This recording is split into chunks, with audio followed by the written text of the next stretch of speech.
আসসালামু আলাইকুম ফ্রেন্ডস, স্ক্রিনে আপনারা যে ভিডিওটি দেখতে পাচ্ছেন এরকম ভিডিও টিকটকে ট্রেন্ডে রয়েছে।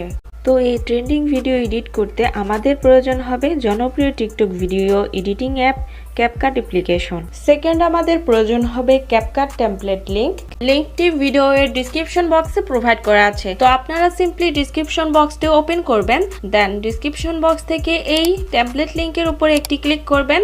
অবশ্যই আপনাদের ফোনের নেট কানেকশনটি অন রাখবেন, দেন ওপেনে ক্লিক করবেন। এরপর আপনাদের সামনে এরকম একটি ইন্টারফেস চলে আসবে।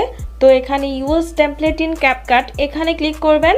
এরপর ইউজ টেমপ্লেটে ক্লিক করবেন, দেন আপনাদের গ্যালারির ফাইলগুলো শো হবে। গ্যালারি থেকে আপনারা আপনাদের ফেভারিট 10টি পিকচার সিলেক্ট করে নেবেন, দেন নিচে থাকা নেক্সট অপশনে ক্লিক করবেন। এখন টেমপ্লেটটিতে পিকচার অ্যাড করা কমপ্লিট। এখন আপনারা ভিডিওর কর্নারে দেখতে পাচ্ছেন ক্যাপকাট ওয়াটারমার্কটি রয়েছে, আমরা এটি রিমুভ করে নিব। এরপর আপনারা এক্সপোর্টে ক্লিক করবেন, দেন এক্সপোর্ট উইদাউট ওয়াটারমার্কে ক্লিক করলে ভিডিওটি এক্সপোর্ট হয়ে যাবে। 100% এক্সপোর্ট হয়ে গেলে ভিডিওটি টিকটকে অটোমেটিকলি ওপেন হবে। এরপর টিকটক থেকে আপনারা ব্যাক করলে আপনাদের এই ভিডিওটি গ্যালারিতে সেভ হয়ে যাবে।